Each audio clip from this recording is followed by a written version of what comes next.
Hello everyone, कैसे हैं आप सभी। आई होप अच्छे एंड स्वस्थ होंगे, अपनी तैयारी को अच्छे से कंटिन्यू भी कर रहे होंगे।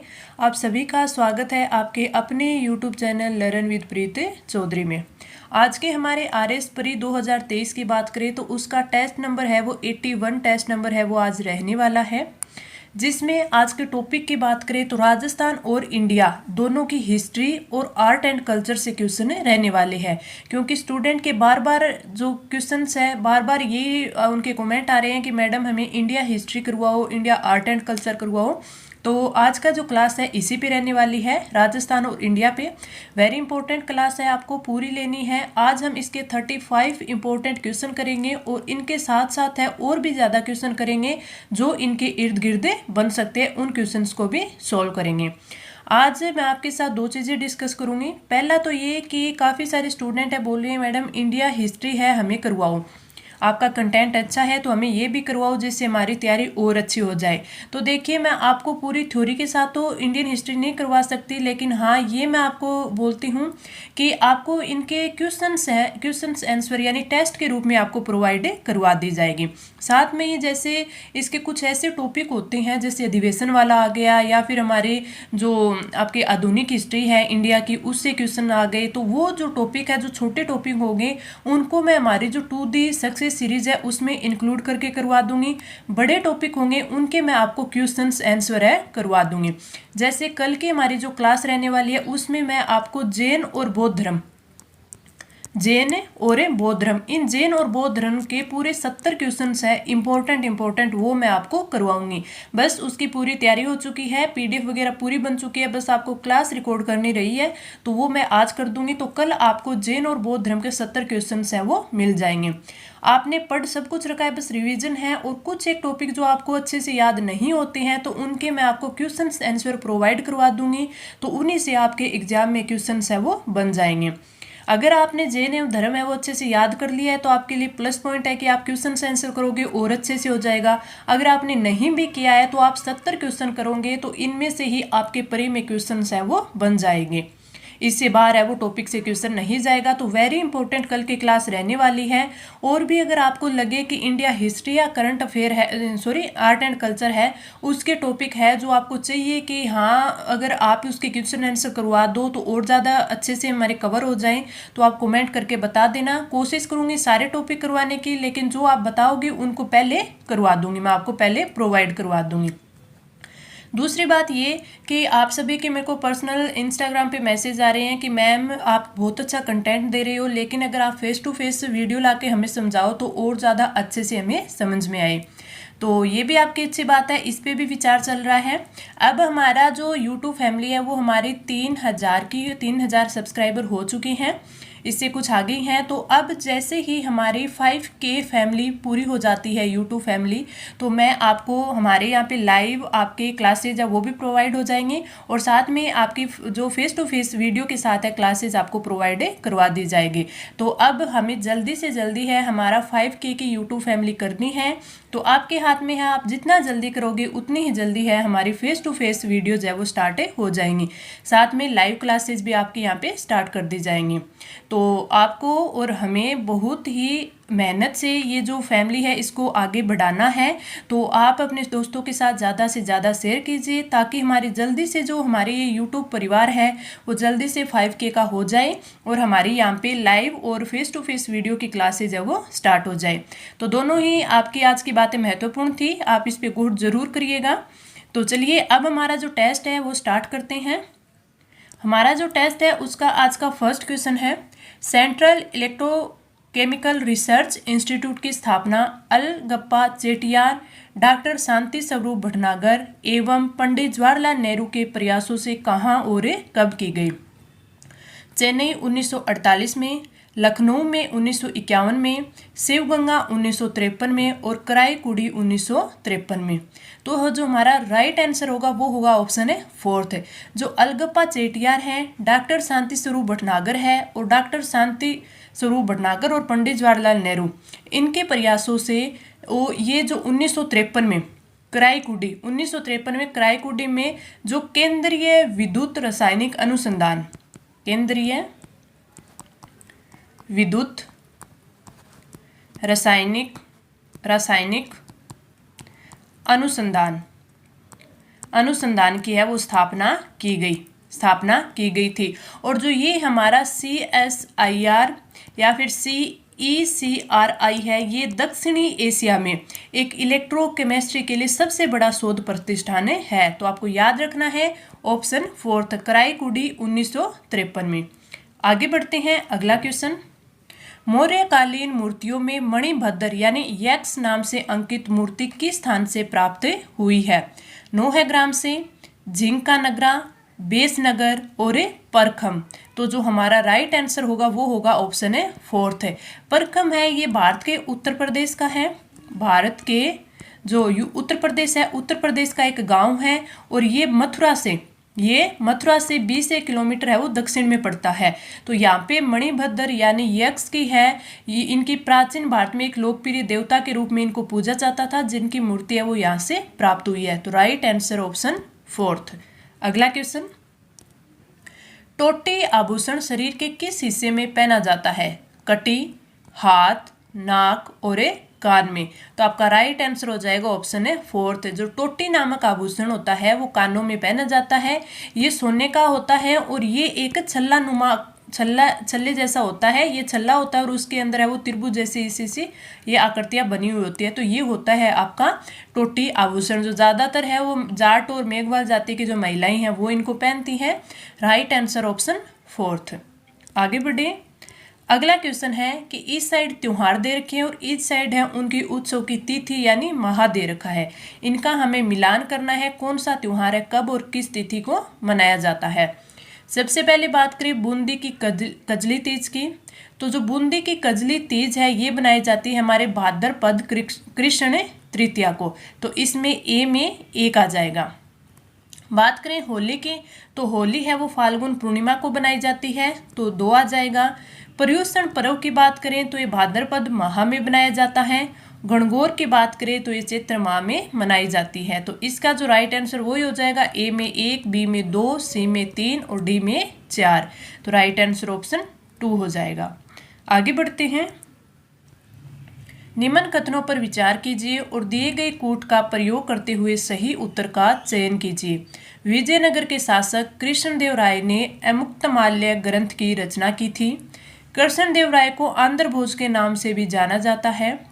उनके दरबार को अलसानी पेडुना नामक राजकवि सुशोभित करता था, जो कि संस्कृत एवं तमिल दोनों भाषाओं का ज्ञाता था। तो इसमें अगर हम राइट आंसर की बात करें तो इसमें होगा ऑप्शन 3। कथन फर्स्ट और कथन सेकंड है वो बिल्कुल सही है।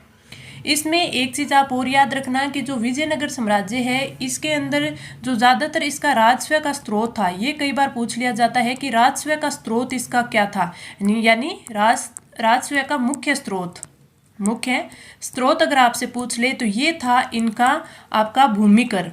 क्या था? भूमिकर। तो इम्पोर्टेंट है, कई बार पूछ लिया जाता है, तो आप भी ध्यान रखना कि राजस्व का मुख्य स्रोत भूमिकर था। और इनके जो कृष्णदेव राय थे, इनके शासनकाल में जो भूमि की गुणवत्ता थी उसके आधार पर जो भू राजस्व लिया जाता था वो 1/3 से 6वें भाग 1/3 से 6वें भाग के बीच में नियत कर रखा था। तो ये इनसे भू राजस्व है वो लिया जाता था भूमि की गुणवत्ता के आधार पर 1/3 व 6वें भाग के बीच में।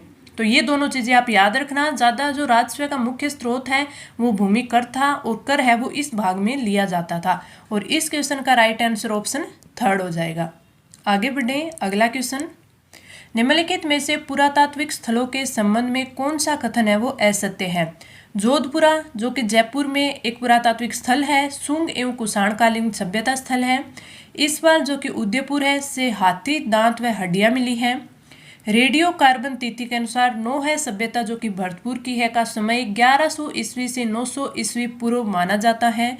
नगर टोंक में उत्खनन कार्य 1942 से 43 में श्री कृष्ण देव द्वारा किया गया था। इनमें से हमें जो असत्य कथन है वो बताना है। तो इन सब में अगर हम सत्य और असत्य की बात करें तो जो जोधपुरा सभ्यता स्थल है वो जयपुर में है और जयपुर में ये कोटपुतली में पड़ता है। कोटपुतली में अगर नदी पूछ ले तो साबी नदी के किनारे पड़ता है। ये शुंग और कुषाणकालीन सभ्यता है, बिल्कुल सही है। इस सवाल अगर उदयपुर की बात करें तो ये जो सभ्यता स्थल है इसका जो उत्खनन कार्य है वो तो राजस्थान विद्यापीठ उदयपुर के द्वारा ही करवाया गया है, लेकिन यहाँ पे है वो उत्खनन में हाथी के दांत नहीं ऊंट के दांत मिले हैं। किसके? ऊंट के दांत, ये याद रखना आप, ऊंट के दांत व हड्डियां हैं यहाँ पे मिली है। तो राइट आंसर हो जाएगा ऑप्शन 2 जो कि असत्य दिया हुआ है। अगर हम नोए सभ्यता की बात करें तो ये भरतपुर में है, हम सभी को पता है, और इसका 1963-64 में जो हमारे रतन चंद्र अग्रवाल यानी RC अग्रवाल थे उनके निर्देशन में यहाँ उत्खनन कार्य किया गया था। और रेडियो कार्बन 33 के अनुसार जो नौ सभ्यता का समय 1100 ईस्वी पूर्व से 900 ईस्वी पूर्व माना जाता है।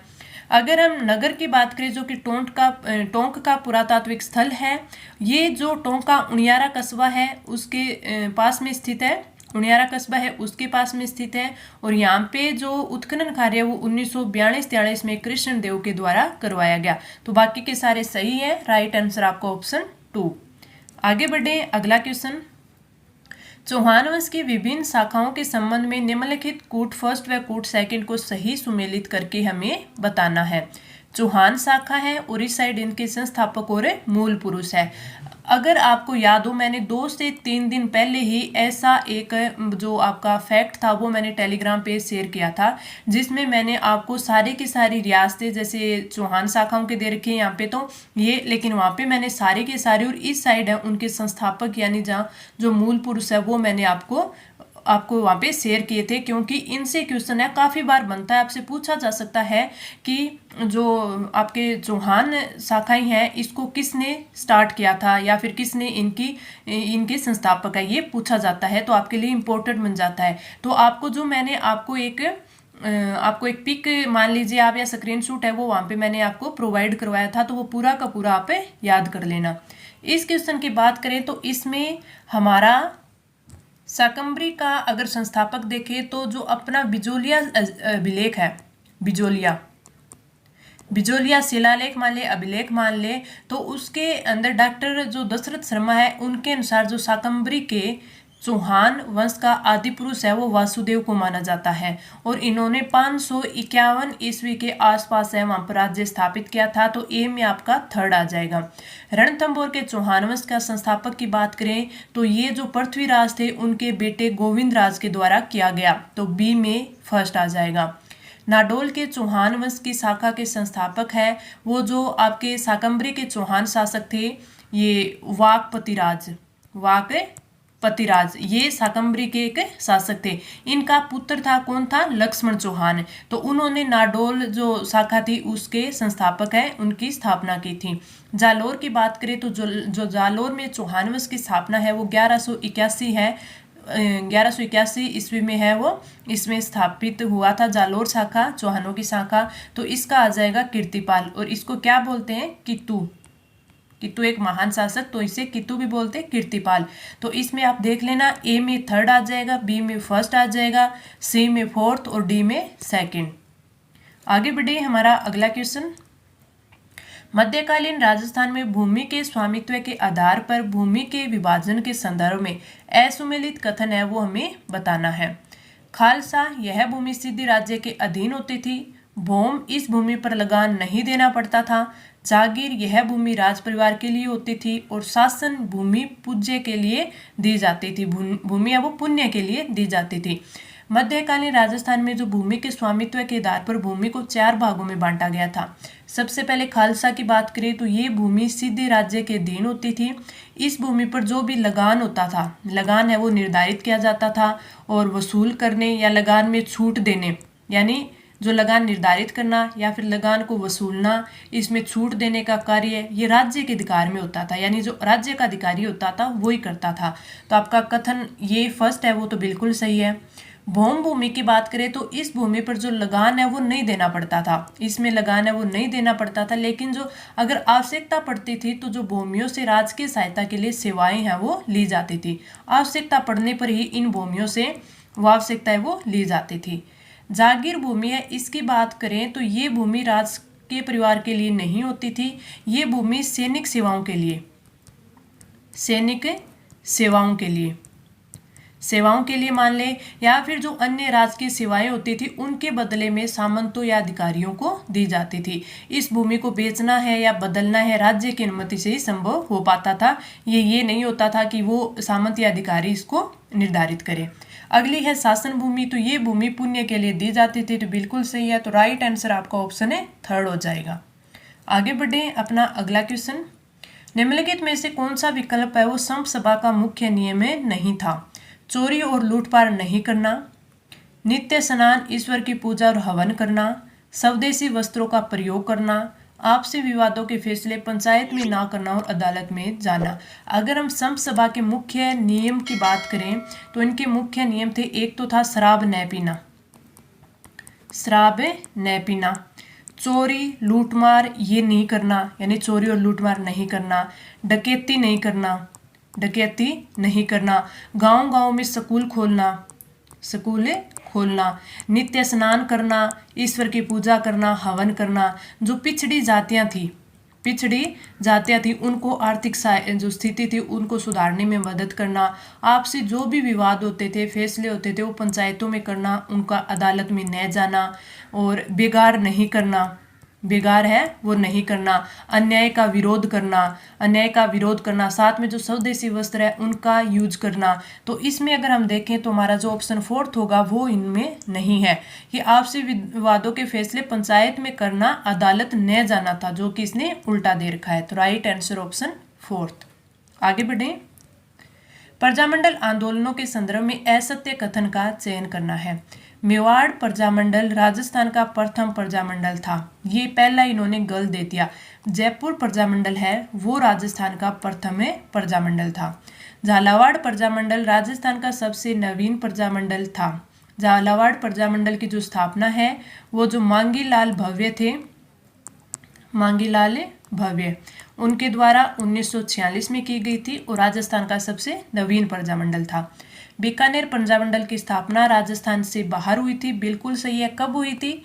4 अक्टूबर 1936 में कोलकाता में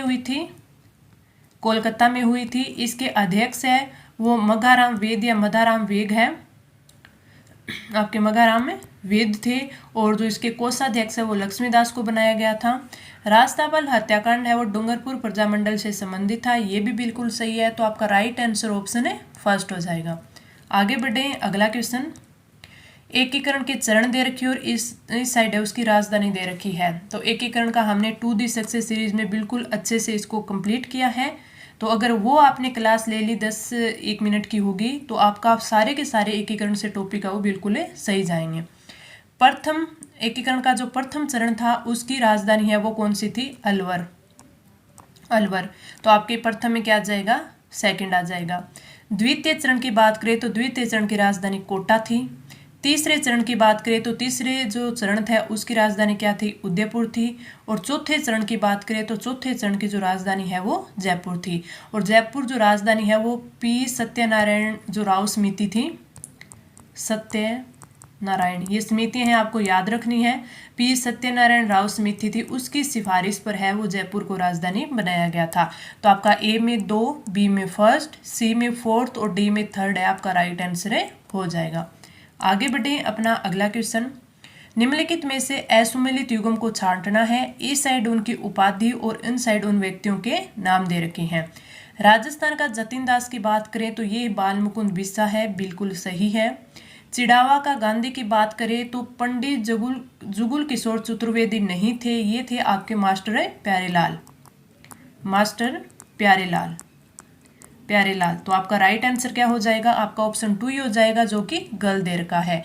शेर भरतपुर की बात करें तो गोकुल शर्मा थे, गोकुल जी शर्मा बिल्कुल सही है। आधुनिक राजस्थान की बात करें तो आधुनिक राजस्थान का जो निर्माता है, आधुनिक राजस्थान का निर्माता पूछे तो वो Mohanlal Sukhadia, right answer option 2। आगे बढ़े अगला क्वेश्चन। किस समाचार पत्र का प्रकाशन है वो सेठ जमनालाल बजाज की स्मृति में किया गया? त्यागभूमि, जयभूमि, लोकवाणी और राजपुताना गजट। तो राइट आंसर आएगा वो होगा ऑप्शन है थर्ड। जो लोकवाणी समाचार पत्र था, इस समाचार पत्र का प्रकाशन 1943 में कहाँ पे? जयपुर में किया गया था। और इस समाचार पत्र का अगर संपादन पूछ ले आपसे, संपादन है वो किसने किया था? तो ये संपादन है वो देवी शंकर तिवारी के द्वारा, देवी शंकर तिवारी के द्वारा है वो किया गया था। और इस समाचार पत्र का प्रकाशन है वो सेठ जमनालाल बजाज की स्मृति में किया गया। तो ये 3-4 चीजें हैं आपको लोकवाणी समाचार पत्र उसके बारे में याद रखनी है। 1943 में जयपुर में देवी शंकर तिवारी के द्वारा। Right answer option 3। आगे बढ़े, अगला क्वेश्चन। भैंसरोडगढ़ के संबंध में सही कथनों का चयन कीजिए। यह दुर्ग मिनाल तथा बनास नदी के किनारे स्थित है। इसे राजस्थान का जिब्राल्टर कहा जाता है। तो आपका जो राइट आंसर होगा वो होगा ऑप्शन 4। दोनों के दोनों गल दे रखी है। चित्तौड़गढ़ में ये दुर्ग है वो चंबल व बामनी नदी, चंबल व जो बामनी नदी है उनके संगम पर स्थित है ये, और ये एक जल दुर्ग है, ये एक जल दुर्ग है। और इसे राजस्थान का वेल्लोर कहा जाता है, राजस्थान का वेल्लोर। तो ये उसका उपनाम है। तो दोनों ही कथन गल दे रखे हैं। राइट होगा चंबल व बामनी नदी किनारे, ये एक जल दुर्ग है और ये इसको राजस्थान का वेल्लोर कहा जाता है। तो राइट आंसर ऑप्शन 4। आगे बढ़े, अगला क्वेश्चन। इस साइड गीत दे रखे और इस साइड है वो क्षेत्र दे रखे हैं। ये टॉपिक भी मैंने आपको है आपकी 2D सक्सेस सीरीज में करवा दिया है। अगर ये क्लास अभी आपको अगर नहीं मिली है तो जल्दी ये मिल भी जाएगी। घुड़ला त्योहार, तो घुड़ला त्योहार है ये किसका है? मारवाड़ जो क्षेत्र है, मारवाड़ क्षेत्र का है। जो होली के बाद में जो घुड़ला त्योहार आता है उसके अवसर पर जो कन्याएं हैं उनके द्वारा ये गीत गाया जाता है। मुम्मल की बात करें तो मुम्मल है ये जैसलमेर में गाया जाता है। तो मुम्मल है वो जैसलमेर में गाया जाता है। बिछुड़ों की बात करें तो ये हाड़ौती क्षेत्र है उसका एक लोकप्रिय गीत है। तो 4th आ जाएगा। हिचकी की बात करें तो हिचकी है ये आपके अलवर मेवात क्षेत्र का, अलवर मेवात क्षेत्र का है। तो आपका जो राइट आंसर होगा घुड़ला जोधपुर मारवाड़ कहा गया। तो आपके ए में 1st, बी में 3rd, सी में आपका 4th और डी में आपका 2nd आ जाएगा। ये आपका बिल्कुल राइट आंसर होगा। आगे बढ़े, अगला क्वेश्चन। ढूंढाड़ चित्र शैली में किसके शासनकाल में आदमकद चित्र बनाना प्रारंभ हुए थे? स्वाई राम सिंह द्वितीय, स्वाई ईश्वरी सिंह, स्वाई जय सिंह और मिर्जा राजा मान सिंह। तो इसका राइट आंसर तो मैं आपको बता दूं, राइट आंसर ऑप्शन 2 होगा। लेकिन आपको ढूंढाड़ चित्र शैली है उसके बारे में 3 चीजें याद रखनी है। पहला कि ढूंढाड़ चित्र शैली है इसका कब प्रारंभ हुआ था? तो मिर्जा राजा मान सिंह के समय। ईश्वर सिंह के समय है वो जो साहिबराम थे, साहिबराम चित्रकार साहिबराम थे, उन्होंने आदमकद चित्र बनाना है वो स्टार्ट किए थे। और तीसरा इसमें याद रखना है कि माधो सिंह के टाइम, माधो सिंह के टाइम है जो पुंडरीक हवेली है, पुंडरीक हवेली वहाँ पे जो भित्ति चित्र है वो बनाए गए थे। तो वहाँ पे पुंडरीक हवेली में भित्ति चित्र है वो बनाए गए। तो ये 3 चीजें वेरी इंपॉर्टेंट है, आपको याद रखनी है। आदम का चित्र है वो साहिबराम ने बनाने स्टार्ट किए थे स्वाई ईश्वरी सिंह के काल में। Right answer option 2। आगे बढ़े, अगला क्वेश्चन। निम्नलिखित संस्कारों का सही क्रम हमें बताना है। निष्क्रमण, पुष्वन, समावर्तन और सीमंतोन्नयन। हमें 16 संस्कार है वो याद होने चाहिए, उनका क्रम याद होना चाहिए। सबसे पहला आता है गर्भाधान, सबसे पहला आता है गर्भाधान। दूसरे की बात करें तो दूसरा आता है पुष्वन, दूसरा आता है पुष्वन। मैं आपको यहाँ पे 16 के 16 लिखवा देती हूँ। तीसरा आता है सीमंतोन्नयन, सीमंतोन्नयन ये आता है। चौथे की बात करें तो चौथा आता है जातक्रम, चौथा आता है जातक्रम। जो मैं 16 लिखवाऊंगी तो इसका अपने आप ही आंसर आपको पता चल जाएगा। 5वें की बात करें तो नामकरण, नामकरण। छठे की बात करें तो निष्क्रमण, निष्क्रमण। 7वां होता है अन्नप्राशन, अन्नप्राशन। 8वें की बात करें तो 8वां होता है चूड़ाक्रम, चूड़ाक्रम। 9वां होता है आपका कर्ण भेद, कर्ण भेद। 10वां होता है विद्या प्रारंभ, 10वां विद्या आरंभ होती है आपकी यहाँ पे। 11वां आपका होता है उपनयन, उपनयन। 12वां आपका होता है वेदारंभ, 12वां वेदारंभ। 13वीं की बात करें तो 13वां आपका होता है केशांत, केशांत या फिर उसे गोदान भी बोलते हैं, उसको क्या बोलते हैं? गोदान। 14वीं की बात करें तो 14वां होता है आपका समावर्तन, समावर्तन या फिर उसे ही बोलते हैं दीक्षांत संस्कार। दीक्षांत संस्कार। 15वें की बात करें तो ये होता है विवाह संस्कार। विवाह संस्कार। और 16वें की बात करें तो 16वां आपका होता है अंत्येष्टि। 16वां होता है अंत्येष्टि। 16 के 16 हमें अच्छे से याद होने चाहिए ताकि हमारा कोई भी क्वेश्चन इनसे आए वो बिल्कुल सही हो जाए। तो इसमें हम देखें तो सबसे पहले तो निष्कर्म आपका पुष्पन आएगा, क्योंकि 2 नंबर पे पुष्पन आ रहा है। उसके बाद है हमारा क्या आना चाहिए, सीमंतो नयन आना चाहिए। सीमंतो नयन ये तीसरा है। समावर्तन की बात करें, दीक्षांत की बात करें 14वां, पुष्पवन दूसरा और निष्क्रमण है ये हमारा छठा। तो सबसे पहले आपका 2 आएगा। 2 हमारा ऑप्शन 2 और 3 में है तो 4 और 1 होगा नहीं। उसके बाद हमारा चौथा आएगा तो यानी हमारा ऑप्शन 3 है वो बिल्कुल सही हो जाएगा। पुष्पवन, सीमंतोनयन, समावर्तन निष्क्रमण और समावर्तन। तो ऑप्शन राइट होगा हमारा ऑप्शन 3। आगे बढ़े हमारा अगला क्वेश्चन। दीपदान परंपरा का संबंध किस पवित्र शहर से है? कोलाय झील बीकानेर से, पुष्कर झील अजमेर से और नक्की झील सिरोही से। तो राइट आंसर होगा ऑप्शन है 4, 1 और 2 दोनों। जो दीपदान परंपरा का संबंध है वो पुष्कर झील अजमेर से भी है। जो पुष्कर सरोवर इस पर है जो रानी रुद्राणी थी, याद रखना ये रानी रुद्राणी उन्होंने सर्वप्रथम है वो दीपदान परंपरा आरंभ की थी। तो आपसे पूछा जा सकता है कि पुष्कर झील में सबसे पहले है वो दीपदान की प्रथा है वो किसने स्टार्ट की थी? तो आपको याद रखना है रानी रुद्राणी ने है ये प्रारंभ की थी। और कोलाय झील जो बीकानेर में है वहां पर भी दीपदान किया जाता है। तो दोनों सही है, तो राइट आंसर ऑप्शन 4 हो जाएगा। आगे बढ़े अगला क्वेश्चन है। एक साइड हमें सूची फर्स्ट में रचनाकार और सूची सेकंड में है वो रचना दी गई है और इन्हें हमें सुमेलित करना है। कवि मान की बात करें तो ये मेवाड़ महाराणा जो राज सिंह थे उसके दरबारी कवि थे, उनके दरबारी कवि थे। और कवि मान है उन्होंने राजविलास नामक है वो रचना की थी। तो राजविलास यानी ए में 3 आ जाएगा। भक्त राम शाह की बात करें तो ये इन्होंने जो बुद्धि विलास नामक ग्रंथ है उसकी रचना की थी। बुद्धि विलास। तो इसमें आपका बी में क्या आ जाएगा, 4 आ जाएगा। और जो बुद्धि विलास नामक ग्रंथ थी उसकी रचना जो भक्ताराम शाह ने की थी तो उन्होंने कहाँ पे की थी, जयपुर में की थी। और इसमें इन्होंने है वो अपनी आंखों देखी घटना का वर्णन है किया है। बात करें मंडन विजय की तो इन्होंने हमीर देव चौपाई है उसकी रचना की थी। कब की थी, 1871 में। 1871 में। और इसमें जो रणथंभौर के शासक हमीर देव थे उनकी यश कीर्ति का वर्णन किया गया है। हेम कवि की बात करें तो हेम कवि है उनके द्वारा जो जोधपुर के महाराज थे गज सिंह उनके समकालीन थे कवि हेम और उनके द्वारा है वो गुणभास नामक ग्रंथ की रचना की गई है। तो ए में 3, बी में 4, सी में आपका 1 और डी में 2, ये आपका राइट आंसर हो जाएगा। आगे बढ़ते हैं अगला क्वेश्चन। मत्स्य मीरा किस महिला संत को कहा जाता है?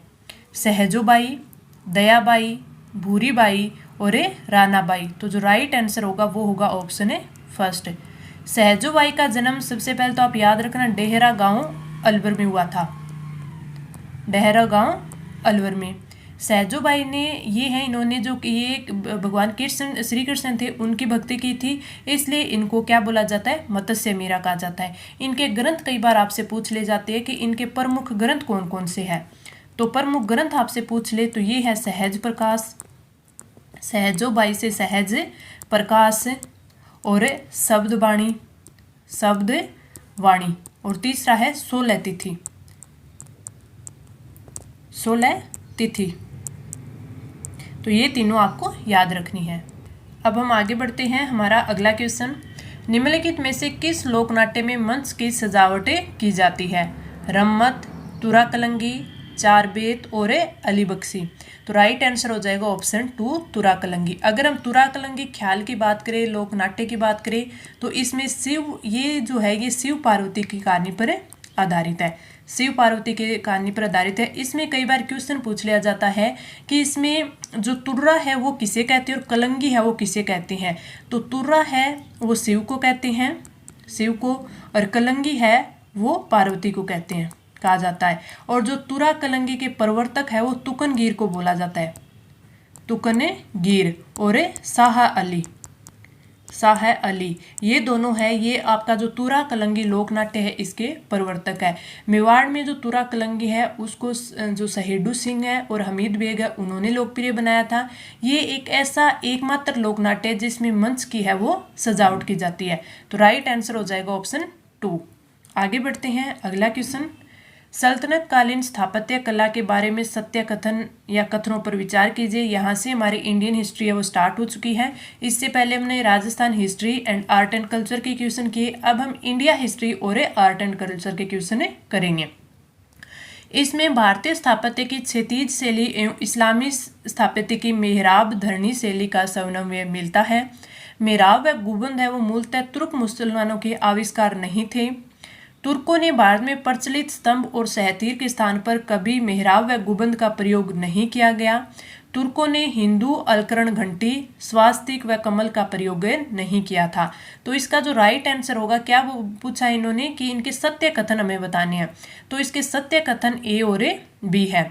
मेहराब व गुंबद है वो मूलतः अगर माने तो तुर्क मुसलमानों के आविष्कार है वो नहीं थे। इनको अरबों ने रोम से ग्रहण किया था। अरबों ने किया था और कहाँ से? रोम से देखकर इन्होंने बनाया था।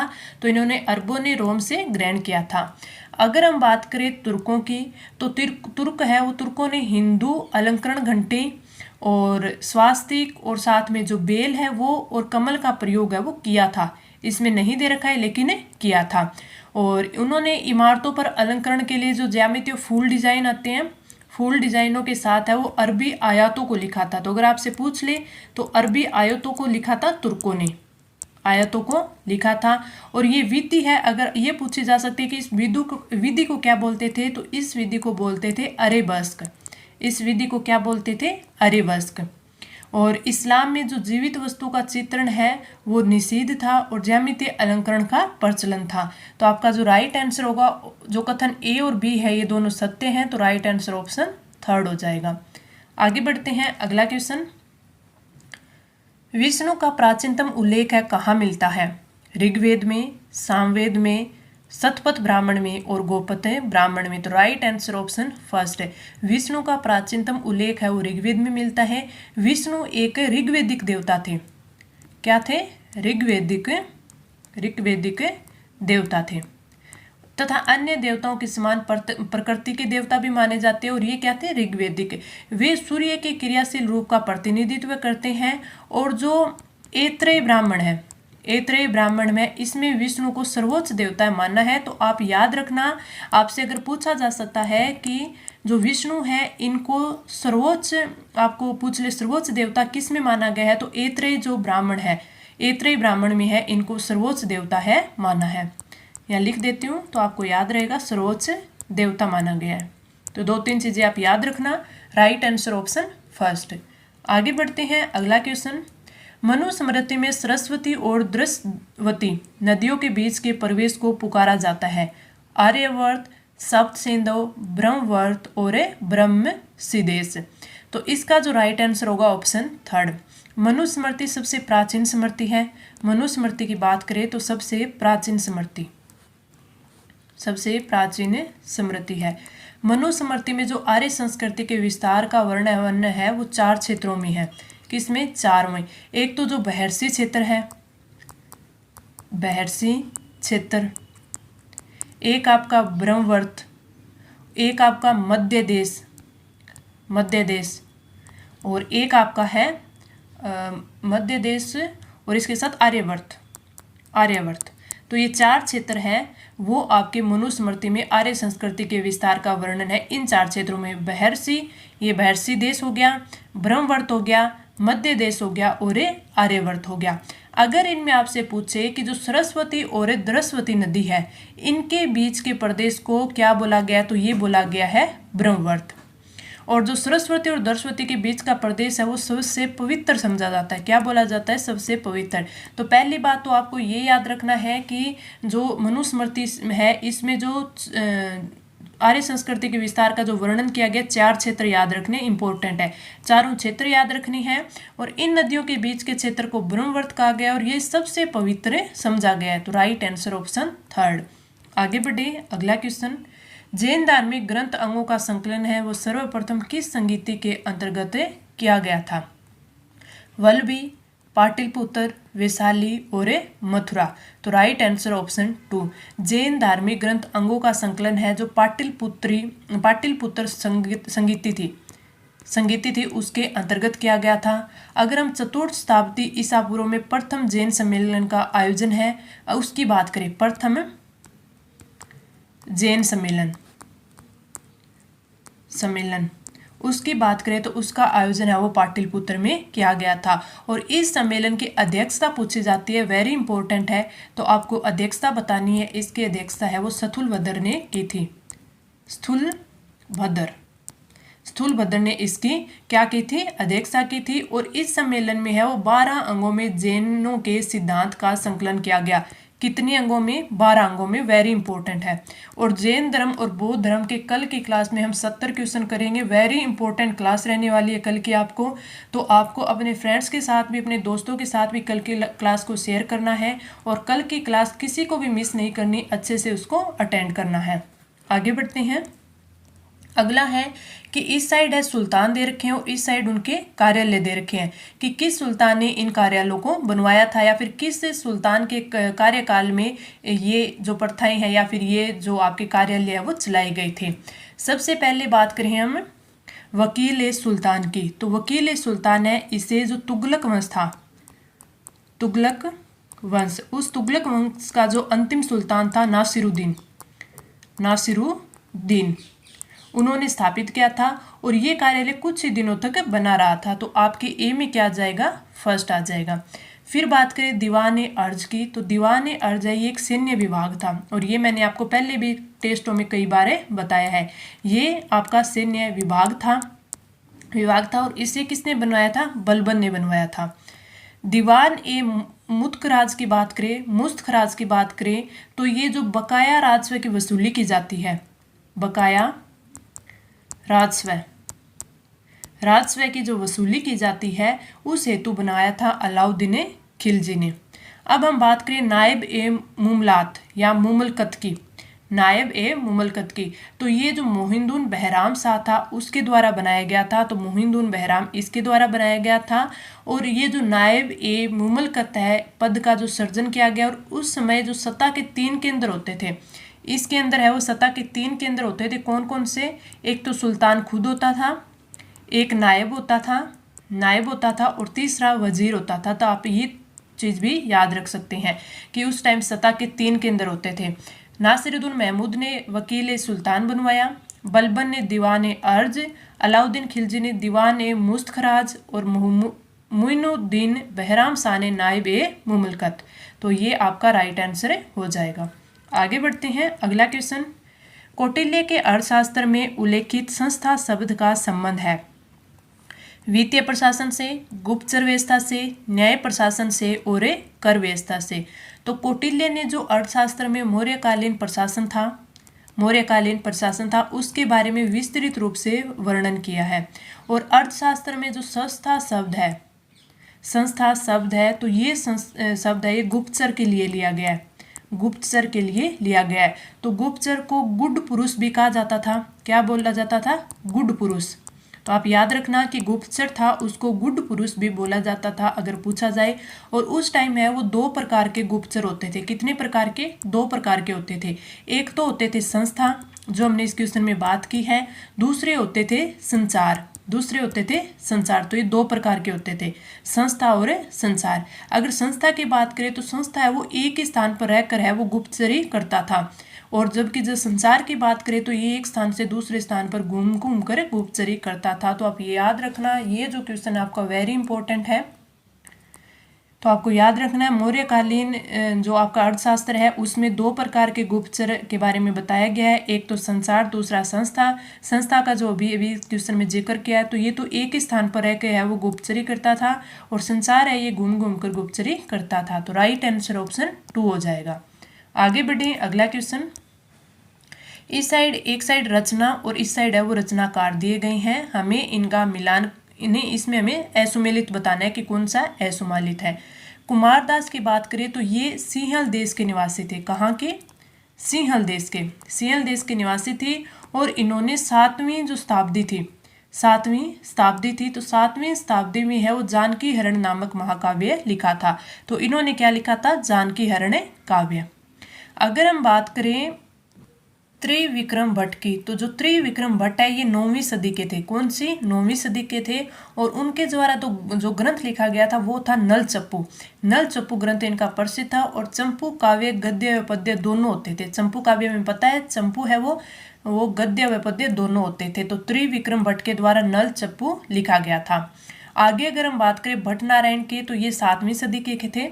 7वीं सदी में और इनके द्वारा है वो वेणी संहार नाटक है जो महाभारत के जो कथानक को लेकर लिखा गया था। तो क्या हो गया? वेणी संहार।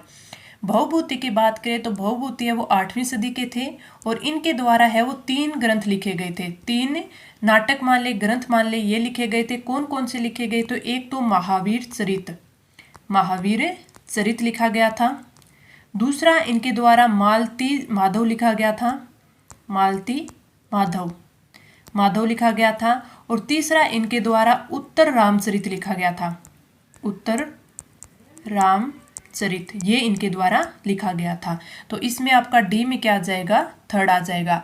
तो आपका क्या आ जाएगा? ए में सेकंड, बी में फर्स्ट, सी में फोर्थ और डी में आपका थर्ड आ जाएगा। ये आपका राइट आंसर हो जाएगा। आगे बढ़े, अगला क्वेश्चन। निम्नलिखित सूफियों में किसको अलख कहा जाता था? ख्वाजा मोहिउद्दीन चिश्ती को, शेख सलीम चिश्ती को, अब्दुल अजीज मक्की को और अब्दुल कुदूस गंगोई को। तो आपका जो राइट आंसर होगा ऑप्शन है फोर्थ। जो अब्दुल कुदूस गंगोई है ये चिश्ती सिलसिले के अनुयायी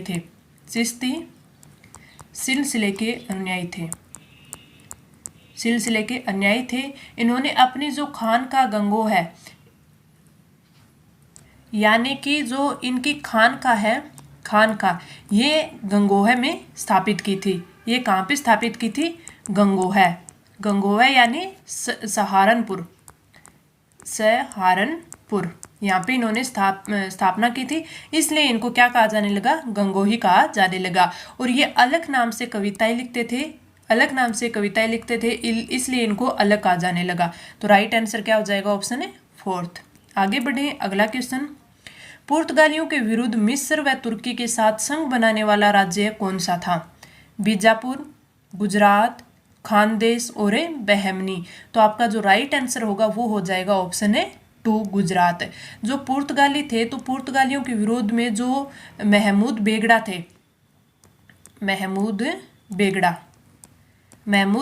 थे, उनके नेतृत्व में गुजरात ने मिस्र व तुर्की के साथ सैनिक संघ बनाया था। अगर हम बात करें नवंबर 1510 की, तो नवंबर 1510 में जो पुर्तगाली थे उनके द्वारा जो बीजापुर के जो आदिल शाही सुल्तान उनको पराजित करके है वो गोवा को विजित कर लिया था। और वहाँ के बाद है वो पुर्तगाली जो शक्तिशाली है वहाँ पर हो गए थे। तो इस क्वेश्चन का आपको याद रखना है, राइट आंसर होगा ऑप्शन 2 गुजरात ने पुर्तगालियों के विरुद्ध मिस्र व तुर्की के साथ संघ बनाने वाला राज्य बना था। तो राइट आंसर ऑप्शन 2। अगला क्वेश्चन। निम्नलिखित में से किस संत के भजन है वो सिखों के गुरु ग्रंथ साहिब में संग्रहित है? रैदास, मलकुदास, शंकरदेव और सूरदास। तो राइट आंसर हो जाएगा ऑप्शन फर्स्ट है रैदास। संत रैदास है वो 15वीं सदी थे उसके भक्ति संत थे। ये रामानंद जी के शिष्य थे। उनके 30 से अधिक भजन है वो सिखों के गुरु में 30 से अधिक भजन सिखों के जो गुरु ग्रंथ साहिब है उसमें संग्रहित है। तो राइट आंसर ऑप्शन फर्स्ट। आगे बढ़े, अगला क्वेश्चन।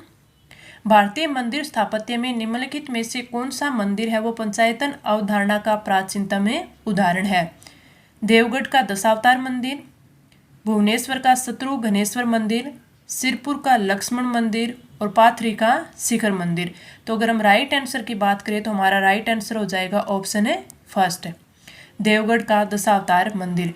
ये गुप्तकालीन देवगढ़ यानी जो कि ललितपुर वहाँ का दशावतार मंदिर है। स्थापत्य के क्षेत्र में पंचायतन अवधारणा मान लिया, पंचायतन संयोजन का संभवतः पहला ही उदाहरण है। और इस मंदिर के बारे में एक चीज़ और मिली है कि जो दयाराम साहनी थे, दयाराम साहनी सानी, इनके द्वारा है वो मंदिर के तल के आसपास की खुदाई करवाई गई थी। तो इस मंदिर के जो हर एक कोने पर हर कोने पर वर्गाकार लघु मंदिर भी मिले हैं। वर्गाकार लघु मंदिर हर कोने में मिले हैं। लघु मंदिर भी, इन जो मंदिरों के अवशेष है, लघु मंदिरों के अवशेष है, वो हर एक कोने पर मिले हैं देवगढ़ के दशावतार मंदिर में। तो राइट आंसर ऑप्शन फर्स्ट हो जाएगा। आगे बढ़े, अगला क्वेश्चन। इस साइड हमें निर्माता दे रखे और इस साइड हमें स्मारक दे रखे हैं, तो हमें इनका सही मिलान है वो करना है। सबसे पहले हम लोक महादेवी की बात करें तो इनकी बात करें तो इन्होंने जो पटकल विरूपाक्ष मंदिर है उनका निर्माण करवाया था या मंदिर बनवाया था, तो आपका ए में आ जाएगा थर्ड। फिर हम बात करते हैं नरसिंह वर्मन प्रथम। नरसिंह वर्मन जो प्रथम है ये पल्लव शासक थे। ये कौन थे? पल्लव शासक थे। ये इंपॉर्टेंट है, इसके बारे में आप एक चीज याद रखना, जो पल्लव शासक थे इनकी जो शैली थी ये मामल शैली कहलाती थी। मामल शैली है वो कहलाती थी। और इस शैली में इसके अंतर्गत इन्होंने 2 स्मारक बनवाए थे। 2 स्मारक कौन कौन से? एक तो मंडप और एक रथ। 2 बनवाए थे, तो एक तो मंडप और एक रथ हो गया। जो इनके प्रमुख रथ थे उनमें से 2 थे, एक तो द्रौपदी रथ और एक अर्जुन रथ। इन्होंने 2 बनवाए थे, तो ये दोनों इंपॉर्टेंट हैं। आप याद रखना कि जो पल्लव शासक नरसिंह वर्मन प्रथम है इनके द्वारा मामल शैली में निर्माण होता था और मामल शैली में इन्होंने 2 जो स्मारक बनवाए थे, एक तो मंडप और एक रथ। रथ में इन्होंने 2 का निर्माण करवाया था, द्रौपदी रथ और अर्जुन रथ। तो आपके बी में आ जाएगा फर्स्ट। अब हम बात करते हैं जो चोल शासक था, राजराज। चोल शासक था राजराज। इन्होंने तंजावुर का जो बृहदेश्वर मंदिर है उनका निर्माण करवाया था। आगे हम राज सिंह पल्लव की बात करें तो ये भी पल्लव शासक था। तो ये जो नरसिंह वर्मन द्वितीय था, नरसिंह वर्मन फर्स्ट था और जो द्वितीय था, जो इनकी जो शैली थी वो कौन सी थी? राज सिंह शैली थी। और इसमें इन्होंने गुहा मंदिरों के स्थान पर है जो पाषाण ईंटें हो गई और जो इनके ईंटों वगैरह की सहायता से इमारती मंदिर बनवाया था। इनमें सबसे बड़ा था आपका कांची का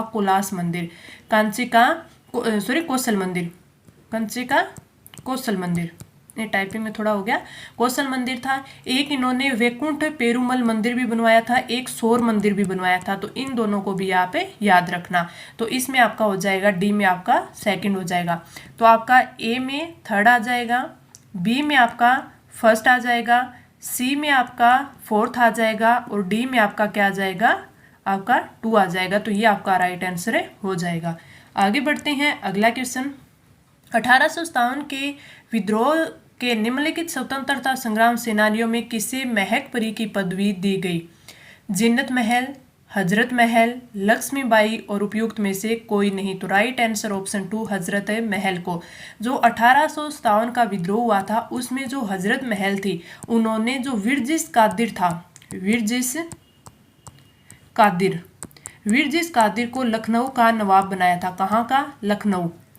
लखनऊ का नवाब बनाया और नवाब घोषित करके विद्रोह का श्री गणेश किया था। तो क्रांतिकारियों ने इन्हें महकपरी के नाम से जाना। तो महकपरी की पदवी किसने दी थी? क्रांतिकारियों ने दी थी। Right answer option 2। आगे बढ़ते हैं, हमारा अगला क्वेश्चन और इस टेस्ट का लास्ट क्वेश्चन। भारत एवं चीन द्वारा पंचशील की घोषणा कहाँ की गई थी? काहिरा, बेलग्रेड, नई दिल्ली और बाडूंग। तो आपका जो राइट आंसर होगा ऑप्शन 3 हो जाएगा। भारत व चीन के जो पंचशील सिद्धांत है उसकी घोषणा है वो 29 अप्रैल, वेरी इंपॉर्टेंट है, अच्छे से याद कर लेना, 29 अप्रैल 1954 में नई दिल्ली में की गई थी। जो भारतीय प्रधानमंत्री थे पंडित जवाहरलाल नेहरू तथा चीन के प्रधानमंत्री थे चाउ एन लाई। ये चीन के पीएम थे। हमारे वाले तो हमें याद है, लेकिन चीन के पीएम कौन थे? चाउ एन लाई।